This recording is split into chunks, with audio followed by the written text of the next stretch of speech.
세상을 바라보는 발칙한 시선, 발칙한 경제입니다. 오늘도 재밌는 경제 이야기 들려드리겠습니다. 안녕하세요, 상식주의자 권순우 기자입니다.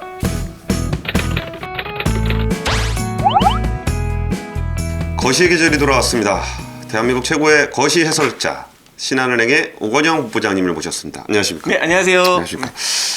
정말 상승장에는 저마다의 장점을 가지고 올라가지만 거시의 계절에는 모두 다 같이 내려오는 그런 모습 속에서 우리가 평소에 알기도 어려웠던 미국의 연준까지 관심을 가져야 되는 그런 시즌인 것 같아요. 아무래도 미국 연준에서 이렇게 공로상을 준다면 한국에서는 오건영 부부장님께 드려야 되는 게 아닌가. 네. 본인들의 일을 한국 사람들이 이렇게까지 관심을 갖게 만든 장본인인 것 같은데 네. 지난해 한 해 좀 어떻게 보내셨어요? 그러니까 저도 지난해는 참 이게 어려웠던 것 같아요. 그러니까 실수라는 게 사람이 언제나 그럴 때 실수를 하는 게 마켓을 보는 방법은 전문가분들이 이제 하는 거는 보면 거의 이제 비슷한 게 과거의 사례들을 보면서 미래를 예측하는 경우들이 많아요. 사실은 미래는 아무도 모르는 거지 않습니까? 그러니까 과거의 사례들을 보고 미래를 예측하는 게 많은데 과거의 사례들이 항상 그런 법칙처럼 몇 차례 반복이 되면 그러니까 이런 거죠. 2, 4, 6, 8, 10 이러면 2씩 늘어났잖아요. 그 다음엔 뭘까 하면 그러면 12 써야지. 그렇죠. 근데 알고 보니까 2, 4, 6, 8, 10 한 다음에 또 2, 4, 6, 8, 10 도는 거죠.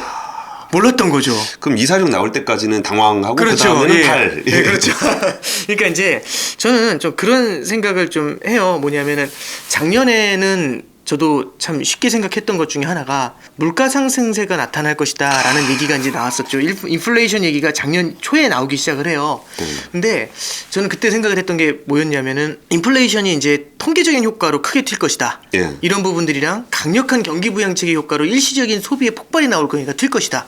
여기에 대해서는 절대적으로 공감을 했고 물가 상승세가 굉장히 강할 것이다라고 생각을 했는데 그 다음에 생각했던 거는 연준하고 그러니까 저는 근데 뭐 파월 의장이 얘기했기 때문에 믿었다 이렇다기보다는요 글로벌 금융위기 이후 10년 동안 마켓을 봤으면 대부분 다 인플레이션이 생각보다 강하게 올라오더라도 너무 쉽게 죽고 강하게 올라오더라도 너무 쉽게 죽고 이걸 계속해서 봐왔던 거죠. 경제학 배운 분 중에 인플레이션을 얘기하는 분이 없었죠. 그렇죠. 그러니까 08년도하고 11년도에 인플레이션이 되게 세게 올라왔는데 이거 잡아야 된다 하면서 긴축으로 확 전환하려는 순간 눈사람처럼 녹아버리더라고요. 그렇죠. 그리고 이제 2015년도에도 실제로 물가가 올라온다 해가지고 보니까 또 싹 사라지고 2018년도에도 금리 몇 번 올린다고 하니까 눈사람처럼 녹아버리고 이러니까 그러니까 말을 눈사람처럼 녹는다고 되게 귀엽게 표현을 해주셨는데 그렇죠. 시장이 작살이 났죠. 그렇죠. 너무 쉽게 무너지니까 그러면서 디플레 압력으로 바로 들어가는 거죠. 그러니까 옛날에는 인플레이션이 세면 인플레를 누르면은 좀 이렇게 이 중간 구간이라는 게 있었던 것 같은데 바로 이 디플레로 내려가는 거죠. 그러니까 이제 이번에도 쉽게 생각했던 것 같아요. 그러니까 과거에 한 서너 차례 정도 인플레이션이 왔었다가 너무 빠르게 사라져 버렸던 그런 케이스들이 기억이 나니까 이번에도 이제 인플레이션이 그렇게 오래 가진 못할 것 같다. 이제 그랬고 이제 연준 역시도 마찬가지로 그 얘기에 동참을 했고 ECB라든지 대부분의 전 세계 중앙은행들도 물가 상승세는 일시적이라는데 이제 웨이트를 좀 많이 뒀죠. 이 물가 상승세가 생각보다 길어질 것이다라는 주장을 하는 사람들이 사실상 그때는 소장파였던 겁니다.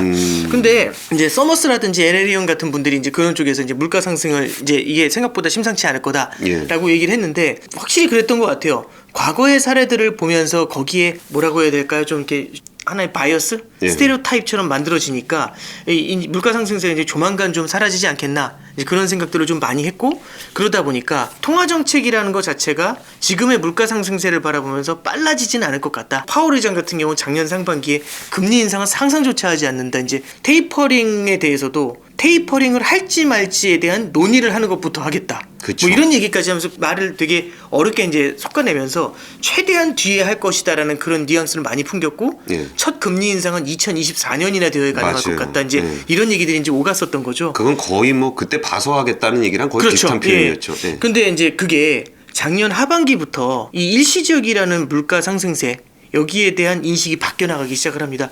이거 아닌 것 같은데? 라는 생각을 하는 거죠. 생각보다 심각할 것 같다 라는 생각을 하니까 브레이크를 이제 빨리 밟게 되는 그런 케이스입니다. 작년도 8월 말에 이제 잭슨홀 연설이 있었는데 거기서 이제 파월 의장이 사실상 테이퍼링을 연내할 것이다 라는 걸 천명을 했고 6월에 끝날 것 같다라는 걸 지금은 3월로 땡겼고 그 다음에 이제 올해로 넘어오면서 올해 금리 인상을 원래는 한 번 할까 두 번 할까 이 정도였는데 지금은 최대 4차례까지도 얘기를 하는 정도죠. 그러니까 많은 사람들이 인플레이션은 일시적이다라는 그 레토릭을 받아들였다가 그 레토릭에서 깨어나고 과거에 한 서너 차례 있었던 인플레이션이 너무나 쉽게 사라졌었던 그 국면하고 갑자기 다른 국면이 펼쳐지게 되면서 예. 시장이 조금 긴장하게 됐었던 그런 케이스가 아니었나 이제 그런 생각을 좀 해봅니다. 와, 제가 인사치레로 작년에 뭐 하고 지내셨냐를 여쭤봤는데 작년에 지금 거시금융시장을 말씀해 주신 걸로 봐서 동문서답이었나요? 작년에도 거의 연준을 바라보고 계셨던 거의 연준 덕후가 아니신가. 보는 건 좋아하는데 개인적으로 뭐 하셨냐 그랬더니 연준 보고 있었다 이런 말씀으로 개인적인 이해가 질문이셨나요? 되고. 네. 그리고 이거 그냥 약간 이제 아이스 브레이킹 느낌으로 뭐 하는 분이세요? 저요? 예, 이게 다들 그러니까 이게 그 은행에 또 계시기도 하고 네네네. 이게 보통 이런 얘기를 하면은 이제 증권사 이코노미스트라든지 뭐 이런 분들이 주로 얘기하시는데 예. 저분은 도대체 어떤 분이길래 이렇게 디테일하게 연준을 바라보면서 그 심지어 그 일반 시청자들도 이해하기 쉽게 말씀을 해주실까 예. 라는 호기심을 가지신 분들이 좀 있더라고요. 예. 어떤 일을 하시는 분입니까? 그러니까 저는 이제 은행에 이렇게 웰스 매니지먼트 채널에서 컨설팅하는 역할을 하고 있고요. 직원분들 대상으로 교육을 해드리는 이제 그런 역할을 좀 하고 있으니까 계속 이제 강의 같은 건 많이 하다 보니까 예. 스킬 같은 거는 좀 생긴 것 같아요. 아무래도 많이 해본 사람이 조금은 더 이제 좀 익숙해진다 이런 것들도 있으니까. 맞아. 강연하다 보면 요 얘기하면은 그 관객들이 웃는다. 그렇죠. 이런 거 알죠. 그런 느낌들이 있죠.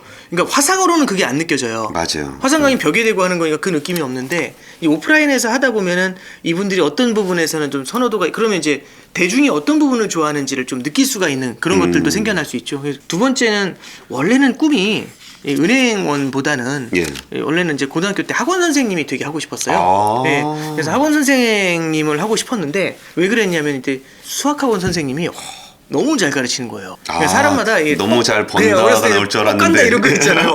와 어떻게 저렇게 잘 가르치지? 왜냐면 이제 그분이 문제를 딱 잡아가지고 딱 풀기 시작을 하면은 쑥 하면서 너무 쉽게 풀리는 거죠. 그러니까 마법 같은 거예요. 그래서 와 나도 저런 사람처럼 되고 싶다 해가지고 그분의 말투나 그러니까 제가 손짓이나 이런 게 그분이 그때 하던 거 되게 비슷해요. 제가 이제 막 칠판에다 뭐 쓰면은 되게 비슷하게 이제 물론 이제 그분이 들으시면 기분 나빠하실 수 있는데 그 되게 이제 그 스타일이 되게 이제 비슷하게 좀 하려고 그런 것들도 좀 있어요. 그래서 이렇게 누구한테 무언가 이렇게 강의하는 거 이런 것들을 좀 개인적으로 좋아하는 편이고요. 그리고 이제 웰스 매니지먼트 이 자산관리 섹터에 있으면서 다른 분들한테 제가 컨설팅을 해드리려면 그분들도 전문가시거든요. 그러면 어느 한 분야라도 조금 더 뎁스 있게 들어가는 게 되게 많이 필요하다 보니까 금리나 환율 쪽이나 이런 쪽을 좀 많이 보게 됐었던 것 같아요. 그리고 이제 여의도에 뭐 사실 애널리스트 분들이나 펀드 매니저 분들이나 되게 미팅을 많이 했어요. 그래서 그분들한테도 좀 많이 배웠고 아직 갈 길은 먼데 또 계속 배워야죠. 금융인의 금융 선생님. 뭐 그렇게 보기. 이제 본격적으로 좀 얘기를 시작해 보겠습니다. 이 테이퍼링과 금리 인상이라는 단어는 이제 어느 정도는 좀 익숙해진 것 같아요. 근데 최근에 시장 발작을 일으키게 만들었던 거는 정말 듣도 보도 못한 그러니까 QE는 들었는데 QT QT는 보통 저를 지칭할 때 큐티 저는 그 큐트. 제가 약간은 귀여운 스타일. 잠깐 놀랐습니다. 근데 일단 그 양적 긴축이라는 게 어떤 거예요? 그러니까 이런 거죠. 그러니까 기준금리를 인하했는데 제로까지 인하했는데도 경기가 안 살아나니까 결국에는 기준금리라는 건 이렇게 보시면 돼요. 그러니까 단기금리를 잡아내리는 거거든요. 중앙은행이 조절할 수 있는 단기금리를 잡아내렸는데 이렇게 해도 경기가 안 살아나니까 아예 장기금리까지 잡아내리는 겁니다. 장기금리를 갖다 잡아내리기 위해서는 장기금리 시장에 들어가가지고 유동성을 주입해주면 되거든요. 장기금리 시장에 현금을 뿌려주게 되면은 돈의 공급이 장기금리 시장에 늘어나게 되니까 장기금리가 떨어져 내려올 거 아니에요. 그래서 이건 이제 어려운 말로 장기채를 산다고 합니다. 어떻게 공급하냐면 장기채 시장에 들어가서 장기채권을 사면서 거기다 자금을 확 뿌려주는 거죠. 그러면 장기금리가 쭉 내려오기 시작을 하거든요. 그러면 기준금리인 단기금리도 내려왔고 장기금리도 내려오니까 그럼 실물 경기가 살아나겠지 이제 이런 기대를 했던 거예요. 그런데 이젠 얘기가 달라진 게 물가도 올라오고 경기도 살아나니까 이걸 되돌려야 되잖아요. 그래서 이제 되돌리려고 보니까 첫 번째가 이미 매월 1200억 달러라는 꽤 큰 금액으로 양적완화 그러니까 장기 국채를 사들이고 있단 말이죠. 이걸 오늘부터 제로 이렇게 하면 깜짝 놀라니까 시장이. 그래서 조금씩 줄여나갈게요. 900억 주고 그 다음 달엔 600억 주고 그 다음 달엔 300억 주고 그 다음 달엔 아예 안 줘요. 올해 3월까지 이제 완전히 끝낼게. 이제 이런 게 양적 완화를 줄여나간다고 해서 테이퍼링이라고 얘기를 하는 겁니다. 아, 그러니까 네. 아버지가 저한테 용돈 줄 때 그렇죠. 처음에 이렇게 매달 120만 원 주시다가 네, 그렇죠. 너 이제 좀 일 좀 해라. 네. 그래갖고 너 내가 계속 주니까 너가 일을 안 하는 것 같아. 다음 달은 110만 원, 그 다음 네. 달은 100만 원, 그렇죠. 그 다음에 이렇게 쭉쭉쭉 줄여가지고 네. 언젠가는 너한테 용돈을 주지 않을 거야. 이게 네. 테이퍼링. 네, 그렇죠. 좋은 비유인데요. 제가 나중에 써먹어야겠습니다. 아, 근데 저는 별로 안 좋아합니다. 아버지가 용돈을 주셨으면 좋겠습니다. 그렇게 해가지고 이제 완전히 줄어드는 게 이게 테이퍼링이 되는 거고. 예. 그런 다음에 이제 뭘 해야 되냐면은 기준금리를 갖다 제로까지 낮췄잖아요. 예. 이 기준금리를 갖다가 인상하는 플랜으로 가져가야 돼요. 그리고 기준금리 인상이라는 건 단기금리를 잡아 올리는 거잖아요. 예, 예. 그 또 하나 진행되는 게 뭐냐면 사들였죠. 장기국채를 많이 사가지고 쌓아놨겠죠. 예, 예. 연준의 대차대조표 자산 쪽에다가 많이 쌓아놨단 말이에요. 장기국채를. 예, 예. 그러면서 현금을 뿌려줬잖아요. 예. 그럼 이제 어떻게 해야 되냐면 이 장기국채 쌓아놓은 걸 줄여야 될 거지 않습니까? 그러면 이 장기국채를 요만큼 들어가지고 시장에다 확 던지는 거죠. 그럼 시장에다 확 던지면 장기국채를 파는 거잖아요. 예, 예. 그럼 장기국채를 시장에 사면서 중앙은행인 연준한테 달러를 주겠죠. 아. 예, 그러면 이제 달러를 흡수하고 시장에는 장기국채가 나간 겁니다. 그럼 대차대조표가 연준의 대차대조표에 있는 자산에서 장기국채가 그만큼씩 줄어 들어가겠죠. 그러면서 시장에서 이 장기국채를 확 던지면서 현금을 빨아들인 겁니다. 그러니까 샥샥샥샥 던지면서 착착착착 빨아들이는 이런 게 이제 양적 완화의 반대말. 양적 완화는 장기국채를 사면서 현금을 주는 거니까 예, 예. 이제 장기국채를 사들였던 장기국채를 팔면서 땡기는 현금을 땡기는 이건 이제 양적 긴축이다. 이렇게 얘기하는 거죠. 굳이 저희 아버지를 떠올리면은 이제는 너가 나에게 용돈을 줘야 되겠다. 그렇죠. 그래가지고 예. 제가 가지고 있는 자산을 가져가는 거죠, 아버지가. 네, 그렇죠. 과하게 줬으니까 이제 돌려다오. 이제 그러니까 이런 케이스가 되는 거죠. 뭐 일 열심히 해라. 예, 그렇죠. 그런 거죠. 예, 네가 예. 열심히 예. 해서 벌어가지고 아버지한테 돈을 줘라. 라는 그렇죠. 상황이 되니까 제 입장에서는 굉장히 긴축이 되는 거죠. 그렇죠. 예전에는 용돈을 받던 것도 없어졌는데 네. 내가 가진 것까지 아버지한테 줘야 되니까 네. 허리띠를 졸라매건 네. 아니면 뭔가 열심히 일을 해서 더 벌건 네. 뭔가 연준한테 의존하던 거를 점점 줄여가야 되는 그렇죠. 거예요. 예. 그러니까 이제 테이퍼링이라는 거는 결국에는 주는 걸 덜 주는 거잖아요. 예, 예. 그렇죠. 근데 이제 양적 긴축이라는 거는 줬던 걸 뺏는 겁니다. 그러니까 그 자체로 긴축이 되는 거죠. 예. 그래서 이제 테이퍼링, 금리 인상, 양적 긴축이라는 세 가지 축으로 이제 플랜이 진행이 된다. 예. 이렇게 된 거고 이런 부분도 있는 것 같아요. 시장이 기대했던 것보다 시장이 예상했던 것보다 계속 빨라지고 있거든요. 그게 무슨 얘기냐면 원래는 테이퍼링 내년에나 할 것 같았는데 작년 예. 11월에 시작했죠. 그리고 테이퍼링을 6월에 끝낼 줄 알았더니 3월에 끝낸다고 땡겼죠. 그리고 금리 인상 한 번 할 줄 알았더니 3번 한다고 그러고 시장이 생각하는 것보다 한 발씩 앞서 나가요 계속. 그러니까 이제 잠깐 안 보는 사이에 싹 다가오는 거죠. 방심하면 괜찮아지는 것 같으면 계속 앞으로 계속 다가오는 겁니다. 근데 요번에도 양적 긴축은 아직 멀었겠지라고 생각했는데 훅 다가와 있는 거죠. 어쩌면 3월이나 6월에 할 수 있어. 이제 이런 식으로 이제 뉘앙스를 그렇게 풍겨내니까 예. 그럴 수도 있어라는 뉘앙스를 풍겨내니까 시장이 이러면서 이제 자기의 시장은 항상 기대했던 것보다 다르면 실망을 하게 되죠. 그러니까 그렇죠. 예를 들어 이런 겁니다. 지하철이 들어온다. 그럼 오르겠죠. 부동산 가격이. 예, 예. 아파트 값이 오를 텐데 원래는 지하철이 5개 들어온다. 이런 거죠. 그럼 그 기대를 머금고 5개가 들어오는 걸 프라이싱하면서 위로 올렸겠죠. 아, 근데 예. 2개 들어온대요. 그러면 이제 시장이 지하철이 들어오지만 아파트 값이 떨어질 수 있겠죠. 아, 왜냐하면 그쵸. 5개를 반영했다가 뭐야 이런 거겠죠. 그러니까 결국에는 시장이 생각했었던 연준의 긴축 스케줄 그것보다는 한 템포 빠른 움직임 여기에 대해서 시장이 이제 반응을 하고 있다. 이렇게 해석을 하면 될 것 같습니다. 아, 근데 그 큐티라는 단어가 낯선 이유가 이전에 이제 테이퍼링이라든지 금리 인상에 대해서한 얘기들은 어느 정도 좀 있었잖아요. 네, 그렇죠. 그러면서 큐티라는 말을 굳이 쓰지 않았던 거는 뭐 이게 없을 수도 있다. 아니면 한참 뒤의 일이다라는 것을 생각을 했었을 것 같은데 네네. 이제 테이퍼링을 시작하는 와중에 큐티까지 언급하게 됐던 그 시장의 배경은 좀 어떻게 돼요? 이게 이제 이 QT가 결국엔 이제 양적 완화는 QE가 되는 거 이징이고요. 예. 이제 QT는 양적인 긴축인데 타이트닝이 되는 거죠. 예. 그러니까 결국에는 흡수를 하는 건데 이 QT가 과거에 실제로 시행이 됐었던 시기를 생각을 해보면 2017년도에 QT가 시행이 됐었어요. 이제 어떻게 됐냐면 14년도 1월부터 테이퍼링이 시작이 됐고 14년도 10월에 테이퍼링이 끝나요. 예. 그 다음에 2015년도 12월에 첫 기준금리 인상이 있었고 16년도 12월에 두 번째 인상이 있었고 그 다음에 17년도에도 3번 정도 인상을 하니까 예. 그제서야 QT가 시작이 됐어요.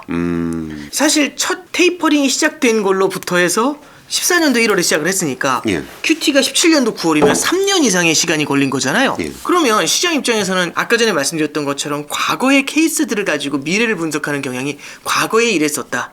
실제 QT를 시행했었던 기간이 사실 양쪽 완화라는 걸 과거에 한 적이 없었기 때문에 QT를 했었던 그 기억 자체가 17년도 9월밖에 없었던 거죠. 예. 그럼 그때의 기억을 가져오면 이제 테이퍼링 시작했는데 그때 생각해보면 양적 긴축이 3년 반 있어야 시작했다. 그럼 한참 남았겠네 이렇게 생각했겠죠. 그쵸. 근데 이게 갑자기 3월, 6월 이렇게 다가오니까 뭐 테이퍼링 끝나자마자야? 뭐지 이게? 이제 이런 생각을 좀 하게 되는 겁니다. 금리 인상하고 QT를 거의 동시에 할 수도 있다는 그런 분위기까지 가는 거예요? 네, 그렇죠. 이제 이거는 이렇게 보시면 될 것 같아요. 양적 완화하고 그러니까 테이퍼링하고 QT를 같이 진행할 수는 없죠. 예.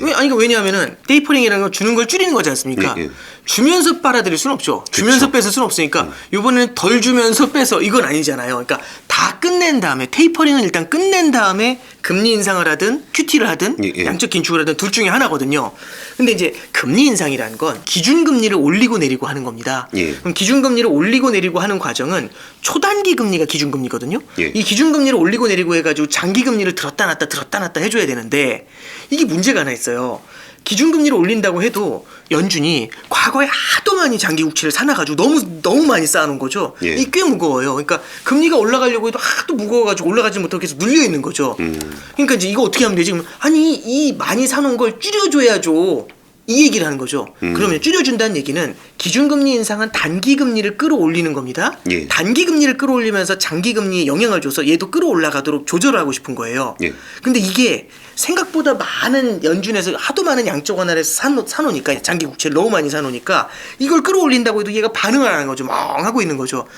답답하잖아요. 예. 실제로 생각해보면 한국은행에서 대출 받아보신 적은 없잖아요. 그렇죠. 한국은행 거래하는 사람은 없습니다. 그러니까 중앙은행의 기준금리라는 거는 모든 금리의 레퍼런스, 그러니까 기준이 되는 거지 예. 그 자체로 거래가 되는 게 아니고 대부분 다 시장금리로 거래가 되며 그리고 또 하나 더 중요한 건 뭐냐면은 미국 같은 경우는 10년짜리 장기국채 금리가 모기지 금리하고 연동이 되는 경향이 높아요.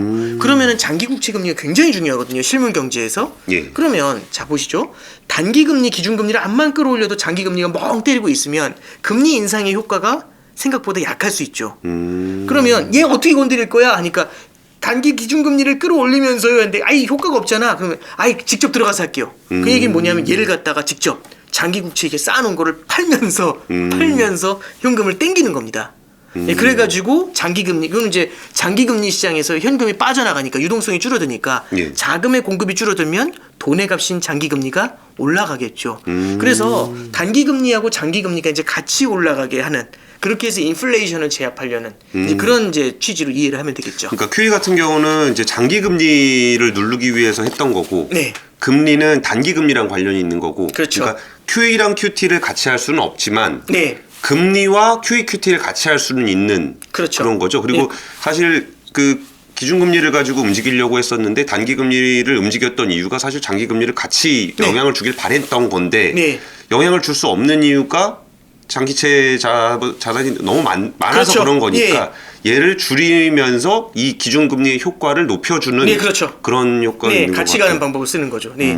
와, 그러면은 테이퍼링이 되게 마무리되는 시점에는 이제 금리, 그러니까 단기 금리 쪽과 장기 금리 쪽을 동시에 영향을 좀 주게 되겠네요. 우리가 이렇게 봐야 될 것 같아요. 조금 좀 뎁스 있게 들어가면 연준이 사실은 기준금리 인하를 한 다음에 양적 완화로 장기 국채를 샀거든요. 예. 거기서 끝난 게 아니라 회사채도 좀 샀어요. 근데 맞아요. 많이 안 샀어요.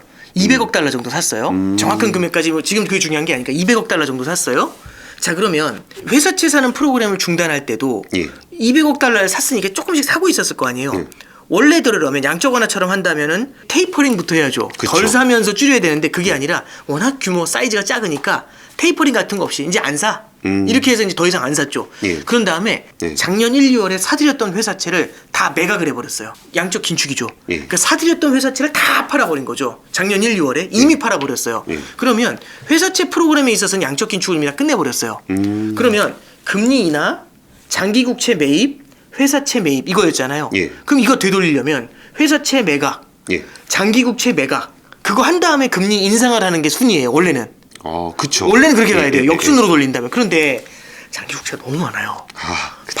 8조 달러 이렇게 6조 달러 이렇게 사놨거든요. 예. 이거 언제 다 팔아요? 이 회사채는 200억밖에 안 되니까 에라 이렇게 던질 수가 있죠. 근데 이걸 언제 다 팔아요? 그러니까 시장에 주는 영향도 굉장히 컸죠. 그래서 얘를 놔둔 상태에서 기준금리 인상부터 들어 올리려고 했더니 기준금리부터 조절하려고 했더니 얘가 하도 크게 무게를 누르면서 기준금리를 올리더라도 꿈쩍도 안 하는 거죠. 뭐야 이게. 그러니까 요걸 직접 이제 메스를 대는. 그래서 두 개가 아마 이제 병행이 되는 과정이 이제 진행이 되지 않을까 이제 그렇게 생각합니다. 아, 그럼 이 상황에서 이제 궁금한 점이 이런 상황이 연출이 됐던 이유는 그동안 없었던 인플레이션이 나타나고 있기 때문이라는 거. 네. 그러니까 이 부분에 대한 설명을 좀 해주셨으면 좋겠고, 그리고 그 다음에 그럼 인플레이션이 낮기 때문에 연준이 대응을 하게 된 거야까지를 이해하게 된다면 여기에 대해서 시장이 맞아, 우리는 인플레이션이 발생을 했을 때 연준이 대응을 안 하면 이 시장이 더 힘들어질 거야, 이거는 긍정적인 것 같아 라고 보고 있는지, 아니면 나 아직 힘든데 지금 벌써 저러면은 우리 더 힘들어지는 거 아니야? 라고 해서 네거티브하게 보는지, 시장의 반응은 어떤지도 좀 궁금해요. 네, 일단은 인플레이션에 대한 말씀 먼저 드리면 인플레이션은 이 질문에도 사실 답이 될 수 있다고 봐요. 과거에는 3년 반씩 걸렸는데, 테이퍼링을 하고 양적 긴축까지 가는 기간이 3년 반이 걸렸는데 이번에 왜 이렇게 빨라? 이게 이제 결국에는 인플레이션의 차이예요. 그때는 인플레이션이 조금 올라왔다가 눈녹도 사라졌는데, 눈녹도 사라지니까 오히려 디플레이션이 겁이 나는 거거든요. 그러니까 뭐야? 한 다음에 이제 금리 인상이나 이런 것도 속도도 되게 천천히 갔었죠. 근데 지금은 그게 아니라 인플레이션이 굉장히 기세등등한 거죠. 그리고 자산 시장하고 실물 경제가 연결된 면이 굉장히 강해요. 왜냐하면 실물 경제에서도 지금 금융 투자하시는 분들 많잖아요. 과거에 비해 많이 늘어났잖아요. 미국도 마찬가지거든요. 그러면 금융시장이 흔들리게 되면은 실물 경제에서의 소비 심리도 약화되는 면이 강해요. 그래서 14년도에서 17년도 사이에는 보면은 15년도, 16년도에는 시장이 막 흔들린 적이 있어요. 미국이 금리를 올린다고 하니까. 이게 이제 시장이 흔들리면서 실물 경제의 소비 심리도 둔화가 되고, 그러면서 경기 둔화 나타날 것 같으니까, 과거엔 그런 모습이면 지금은 자산 시장도 굉장히 튼튼하죠. 특히 미국 주식 시장은 굉장히 뜨겁잖아요. 금리 뭐 3번, 4번 올린다고 해도 뭐 그 정도야 뭐 가뿐하지 이렇게 가잖아요. 그런데다가 실물 경제도 탄탄하고, 그리고 인플레이션 압력이 굉장히 높아집니다.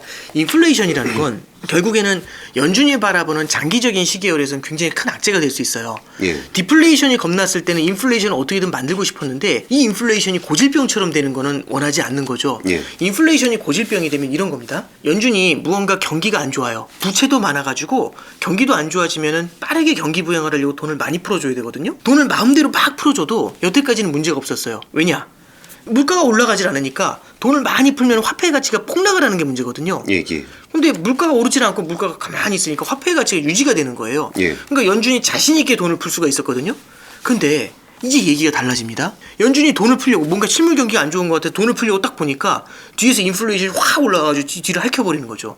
그러면 금리를 올려야 되잖아요. 그렇죠. 근데 실물 경제를 바라보면 금리를 낮춰야 되고, 뒤에 인플레이션을 바라보면 금리를 올려야 되고, 어떡하지? 올리고 내리고? 이럴 수가 없잖아요. 그러면 이럴 때 보통 어떻게 하면 버벅거리게 되죠. 인상 이러면서 막 이러면 사람들이 어떻게 바라보면 쟤 뭐야? 쟤를 믿을 수 있겠어? 세계의 뭐 경제를 어떻게 이런 생각을 하게 될 거잖아요. 리더십의 상식 때문에. 샤워실의 바보라 그러죠. 그렇죠. 뜨거워가지고 뜨겁다 해갖고 찬물 틀었다가 찬물 틀면 춥다 그랬고 뜨거운 물 틀었다가 좀 기다리면은 물 온도 맞춰지는데. 그러니까 이제 결국에는 연준 입장에서도 무언가 하나를 선택을 해줘야 돼요. 그러면 저성장을 바라보면서 금리를 낮추면서 들어가냐, 아니면 고물가를 바라보면서 금리를 인상하며 들어가냐, 이제 이게 고민인 거거든요. 근데 이제 딱 각을 보는 거죠. 저성장이랑 싸우려고 보니까 이게 이 장기 참호전인 거예요. 이 저성장이랑 10년 이상 싸웠는데 이거 쉽지 않았거든요. 맞아요. 이거는 돈 웬만큼 풀어도 쉽지 않아요. 그래서 이거는 고질병이라서 이거 쉽지 않으니까 이쪽 건드리긴 그래요. 그러면 딱 인플레이션을 보는 거죠. 인플레이션을 딱 보니까 얘는 저성장보다는 좀 나아 보이죠. 얘는 어떻게든 제압할 수 있을 것 같아요. 얘까지 올라와서 고질병이 돼버리면, 이 고질병은 저는 그런 것 같아요. 그러니까 이런 거 있잖아요. 이 완치가 될까요? 완치 안 됩니다. 고질병은 완치가 안 돼요. 그러면 언제 나타나나요? 당신이 돈 뿌릴 때. 언제 돈을 하고? 그럼 돈을 못 뿌리죠. 저성장하고 앞으로도 10년 이상의 참호전을 해야 되는데, 예전에는 아무런 문제 없이 돈을 뿌렸잖아요. 근데 이제는 만약 얘가 고질병이 돼버리면 양쪽에 저걸 놓고 싸워야 돼요. 그럼 저성장하고 상대를 하기 힘들어요. 그냥 뿌려도 힘들었는데 인플레이션을 뒤에 안고서 싸우면 연준이 완전히 포위가 돼버리잖아요. 할 수 있는 게 굉장히 제약이 되니까, 이럴 때는 확실하게 얘가 고질병이 되기 전에 제압을 해버리고, 그런 다음에 성장 쪽에 이제 포커스를 해야 되죠. 다행스럽게도 연준이 바라보는 미국의 성장은 오미크론 변수를 제외하고 봤었을 때 작년 말 기준으로 올해 1분기 성장이 3% 이상은 나올 것 같다. 그래도 탄탄할 것 같다. 미국 경제의 성장은. 그러니까 이런 거죠. 금리 올려도 성장이 무너질 정도 아니야. 성장이 탄탄하니까 탄탄한 성장이 유지되고 있을 때 빨리 물가 잡자. 이 생각을 한 거죠. 아, 그러니까 성장 좋을 때 잡아야 되는 거군요. 그렇죠. 성장이 안 좋을 때 물가 올라와 버리면 대책이 안 되니까. 그렇죠. 성장 쪽 참호전은 오래 갈 건데 지금은 좀 맷집이 좀 있어 보이니 네. 지금 잽싸게 인플레이션을 잡아버리고 그 다음에 성장 상황을 좀 지켜보자 이런 포지션이군요. 그러면서 이제 이를 악물고 속도로 계속 빠르게 가져가는 거죠. 근데 다만 이 성장이라는 것 자체도 너무 세게 가면은 우르르 무너져 버릴 수 있잖아요. 그쵸. 그러니까 이거예요. 이 물가를 잡으려고 금리를 너무 빠르게 올렸다가 성장까지 주저앉으면 안 되니까 굉장히 정교한 작업을 해야 되는 겁니다. 그러니까 인플레이션이 성장을 인질로 잡은 거죠. 딱 이렇게 목 잡고서 이렇게 총을 겨누고 있는 거죠. 그러면 이제 연준이면 뭘 해야 되는 거냐면 이 총으로 인지를 쏘면 안 돼요. 그렇죠. 인플레이션만 쏴야 되는 거죠.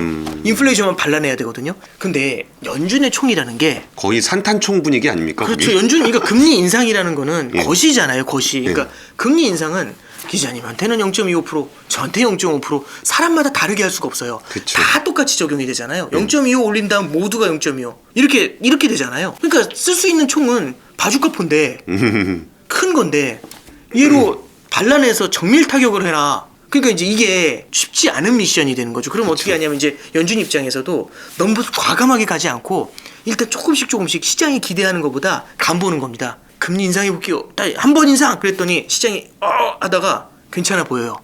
주식시장이 안 빠지고 그래 탄탄하게 한 번은 버틸 수 있어. 그러면 괜찮네. 두 번 인상 간 보는 거죠. 뭐 이러다가 괜찮네요. 그럼 세 번 이런 거죠. 이것까지. 아, 너무 희망 고문이다 이거. 네, 그렇죠. 세 번 더 버텨?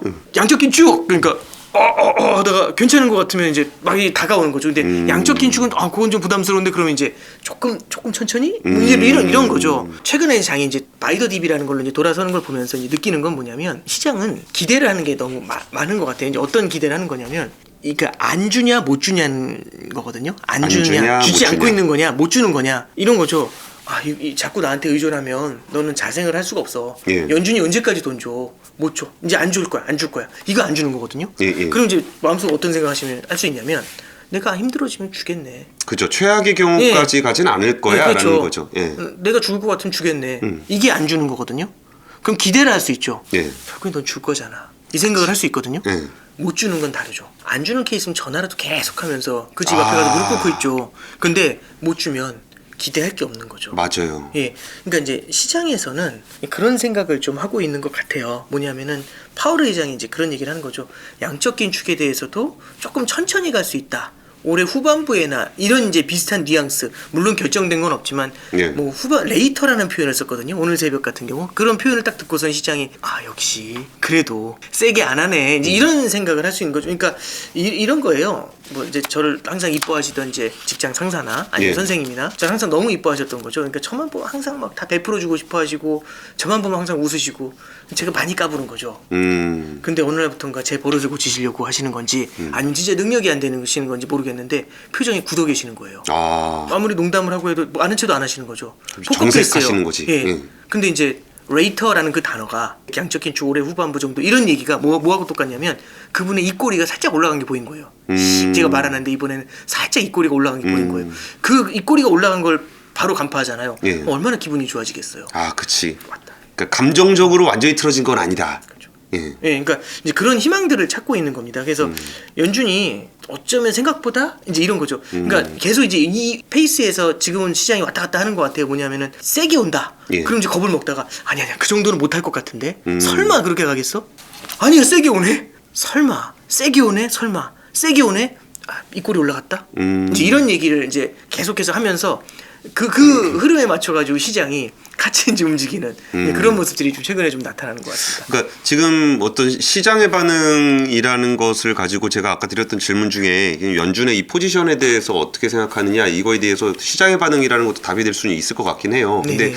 거기서 JP모건 체이스 회장 같은 경우는 매번은 해야 되는 거 아니냐라는 얘기도 한다는 그런 부분이 그 시장에서의 반응이라는 게 아까 이제 그 눈치 보는 반응은 단기적이고 당연히 원래 그냥 원래 그렇게 하는 건데 그럼 오히려 지금 지금 연준이 긴축으로 세게 간 거, 그리고 성장 쪽을 좀 탄탄하게 보니까 이게 단기로 물가를 잡아야 되겠다라는 그런 태도에 대해서 시장은 뭐 어때요? 그러니까 뭐 맞아, 물가가 좀 문제인 것 같아. 이거 물가를 못 잡으면 우리도 좀 힘들 것 같아. 그러니까 좀 잡아줬으면 좋겠어. 이런 반응인지, 난 연준 좀 뭐 또 삽질하는 거 아니야? 너 뭐 좀 분위기 파악 잘못하고 있는 거 아니야? 라는 그런 부분에 대한 반응들은 좀 어떻게 나타나고 있어요? 시장 참여자들 중에서 단기 수익을 기대하는 사람들, 그러니까 뭐냐면은 결국에는 자산 시장에서 단기 수익을 기대하는 것과 예. 장기적인 경제의 성장을 기대하는 건 다른 건데. 그렇죠. 연준이나 정부가 바라보는 시계열은 길죠. 결국에는 실물 경제의 중장기적인 발전, 성장 이런 걸 바랄 겁니다. 예. 근데 사실은 투자자들, 헤지 펀드나 이런 사람들 입장에서는 뭐 실물 경제가 이제 성장은 물론 중요하지만 예.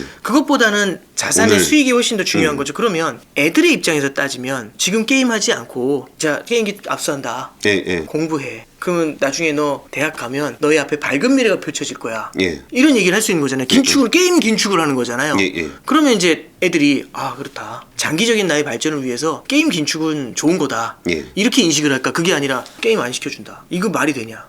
이렇게 이제 굉장히 불만을 늘어놓을까? 실제로 유동성 주입에 대해서 실물 경제 여전히 뭐 인플레이션이고 뭐고 일단 저기 양쪽 완화를 해줘야 낮은 금리에서 계속해서 파티를 이어갈 수가 있는 거잖아요. 예. 네, 그래서 일단은 자산 시장에서는요. 이 양적 긴축이나 이런 것들에 대해서 어떤 중앙은행의 취지? 그러니까 중앙은행에 대해서 바라볼 때 무슨 얘기하냐면 펀치볼을 치운다는 얘기를 해요. 파티에서 예. 결국에는 가장 행복한 순간에 이 그냥 불을 꺼버리는, 그렇죠. 이제 뭐 술자리 같은 다 치워버리고 산통 깬다 이제 이런 얘기인데, 연준이 다시 그 역할을 하려고 하는 거 아니냐? 여기에 대해서 이제 시장은 약간 이제 두려움 이런 예. 것들을 지금 갖고 있는 거죠. 네. 알겠습니다.